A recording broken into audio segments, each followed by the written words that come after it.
After months of watching Trump get played by Putin, Fuentes breaks down exactly why America's tough guy act fell apart and what this means for global power dynamics. This isn't your typical political commentary.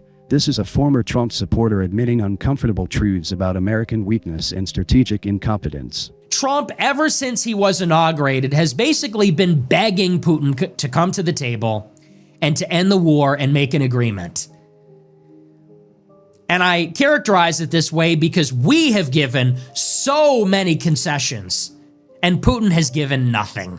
Trump came into office believing he was the master negotiator, the deal maker who could charm Putin into ending the war. But what Fuentes recognizes is that Trump approached this from a position of desperation, not strength. When you're the one initiating all the diplomatic overtures, when you're the one offering concessions up front, you've already telegraphed that you need the deal more than the other party does. Putin read this immediately. Trump wasn't negotiating from a position of American strength. He was negotiating from a position of domestic political necessity.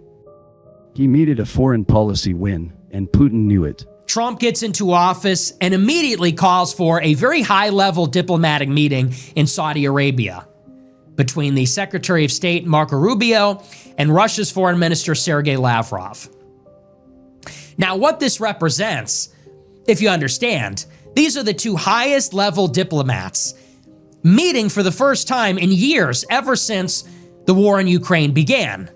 This is very significant for Russia because up until this point in the war, Russia has been totally isolated.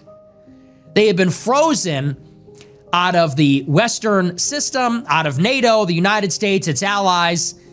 They have been sanctioned. They have been isolated from the financial system, diplomatically, kicked from the Olympics.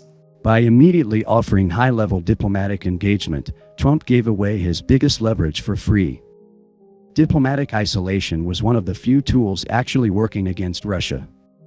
Putin's entire political model depends on portraying Russia as a respected global power, not a pariah state. Trump handed Putin this legitimacy without getting anything in return. It's like walking into a negotiation and immediately giving the other party your best offer before they've even agreed to talk seriously. Putin got the prestige of high-level American engagement while continuing to prosecute the war exactly as he planned. And Russia is giving nothing in return at all. Russia gets to nonchalantly accept these overtures. We'll go to the meeting, we'll take the call, we'll open up the embassies, but we're still going to fight the war. We're not going to stop. And actually, Russia is only advancing more. Russia is not suspending their electrical warfare when Trump requests that they do so. Russia is launching new offensives and is gaining more territory, maybe more rapidly than at any other time besides the beginning of the war.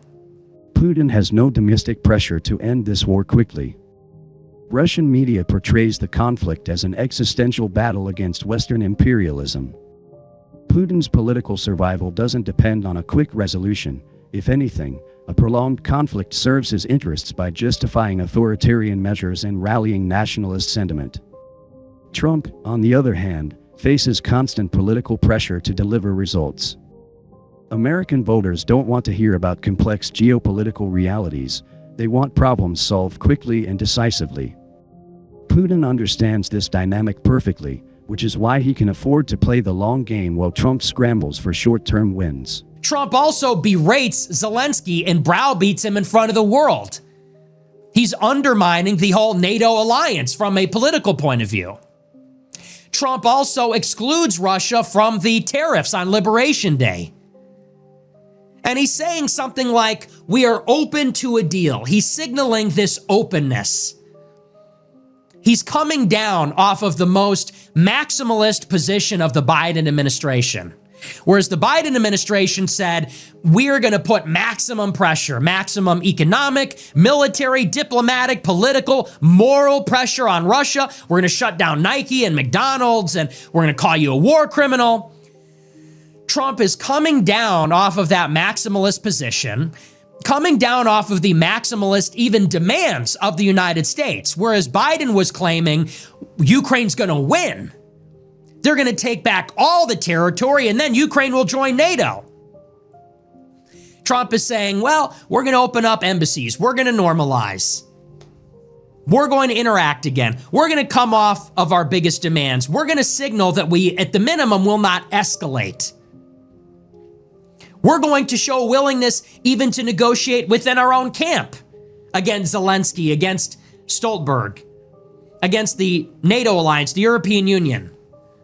Trump's approach actually weakened the Western position. By publicly humiliating Ukraine's leadership, Trump sent a signal to Putin that America wasn't fully committed to Ukrainian success. When you're trying to pressure an adversary, you want them to believe you're unified with your allies and committed to their success. Trump's public displays of frustration with Zelensky told Putin that the American commitment was conditional and that cracks were already appearing in the Western alliance. Putin saw this as confirmation that he just needed to wait out American resolve rather than negotiate seriously. So Trump is begging Russia, please negotiate, please come to the table, and please just agree to a 30-day ceasefire. And Trump is kind of using a new moral appeal, if you've paid attention to this. Whereas the Biden moral appeal was, you invaded a country, you go to hell. Trump's moral appeal is, let's just stop the killing. This shift in moral framing reveals everything about America's weakening position. Biden's approach, whatever its flaws, at least maintained the principle that territorial aggression is unacceptable. Trump's "let's stop the killing" appeal sounds humanitarian, but it's actually a massive strategic concession. It implicitly accepts that Russia's territorial gains are negotiable and that the real problem is just the ongoing violence, not the underlying violation of sovereignty. Putin hears this and understands that America has already mentally accepted Russian territorial control. They're just negotiating over the terms of surrender. When you shift from "you must withdraw" to "let's stop the killing," you've already lost the fundamental argument about what constitutes acceptable international behavior. But why would Putin end the war now? On the flip side of this equation, for all of the overtures from Trump, Putin is coming at it from his perspective, and he's saying, why would we stop? We're winning. 30-day truce, why? So you could regroup? If we do a 30-day truce, Ukraine is going to mobilize more soldiers, they're going to get more missiles from you, you get to make more missiles, and we stop our momentum in the middle of our offensive. Why would we agree to that? Russia is saying no. If you want a truce, these are our conditions. And the conditions are these. Ukraine has to leave all the territories we're trying to take. Putin is saying, okay, you want to stop the bloodshed? Bet. Then Ukraine has to leave the 4 provinces that we are currently trying to take and give them to us. So Putin's calling Trump's bluff. Putin is saying, oh, we have 10 days to end the war, or else what? You're going to scuttle your major trade deals with China and India? You're going to increase oil prices? You're going to tank your own economy? Yeah, not going to happen. Well, Trump needs Putin to come to the table because the bluff got called. So Trump sends out the special envoy, Steve Witkoff, to basically soften the position. Trump realizes yet again the bluff has been called. The bluff has been called over and over and over again. How many times? In how many countries? With Iran, with China, with Russia. They did this in like April, where Marco Rubio said, oh, Putin better make a deal or else we're done negotiating. And then what did they do? They negotiated for 3 more months. So Putin called the bluff, and he was correct. Putin isn't being irrational or stubborn. He's being perfectly rational from his perspective. Russia is achieving its military objectives, their economy has adapted to sanctions better than expected, and they're seeing cracks in Western unity. From Putin's standpoint, every month that passes without American escalation proves that the US isn't willing to pay the real costs of confronting a nuclear power. Why would he accept a deal that freezes current battle lines when he believes he can take more territory? Trump's repeated offers to negotiate just confirm Putin's assessment that America is looking for an exit ramp, not a victory. So Trump says, how are we going to put the screws in on Russia? How are we going to hasten the collapse of their economy or starve their war machine to get them to capitulate? We're going to have to go after these other countries that still do business with them. Unfortunately for the United States, we do a lot of business with these countries too. So if we're going to put sanctions on China, India, and Turkey, that's also going to hurt the United States.